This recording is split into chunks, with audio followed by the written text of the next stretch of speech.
reputation and compliance issues, and of course the other one is the competency of the board itself. But at the strategy level, I want to speak on that, if that's the only thing you hear from me. The way in which the board framed the strategic question of governing AI is very important, and I will illustrate it. 90% of board naturally will frame strategic questions about efficiencies of the business. How do we get more out of our existing business and increase profitability? If it's a bank, a lot of the AI question will be around how do we reduce our cost-income ratio, or how do we reduce our cost of risk with AI? And that is very good. But there's a second set of questions that the board typically may not ask, which if your competitors ask those questions, they will disrupt you. And that is, with AI,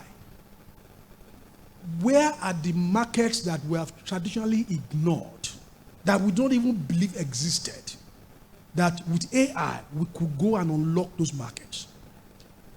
Now, these two questions are different.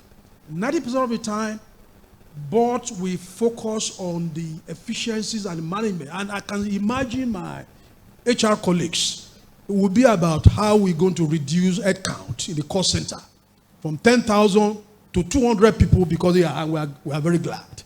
But somebody else is thinking about unlocking new markets entirely. Now, I've been on both sides, on the board of a bank and fintech. And the thinkings are different. Illustratively, let me use something we can all relate to.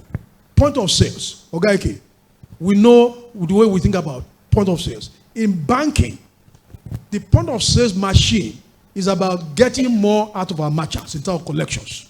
That's all that we think about. Give the ShopRite more machines. We collect more deposits from them. Somebody else takes the same point of sales machine and see 60% of Nigerians who are not using financial services with digital technology and say, how do I use this same technology and unlock those markets? It's the same way in which board may strategically frame narrowly the question of AI governance.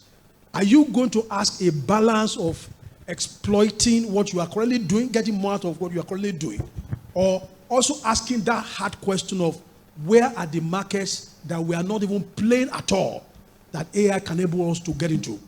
If you are asking AI a question of your management and they can provide answers immediately, then you are not asking deep enough questions. Because the second set of questions are going to involve experiments. They are the kind of things which they are going to do iteratively, be coming back to you from time to time before you get it right.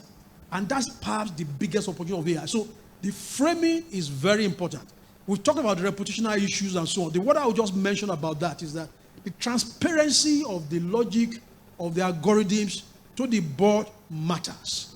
And you don't need to be a techie to measure the transparency. The transparency will be measured in the outcome of the decisions that the AI is taking when you review it. When you review decisions commercially, risk, and so on, is it making sense? The third issue I would like to quickly talk about is the potential for management that is smarter than the board to capture AI technology and use it for itself against the long-term interest of the firm.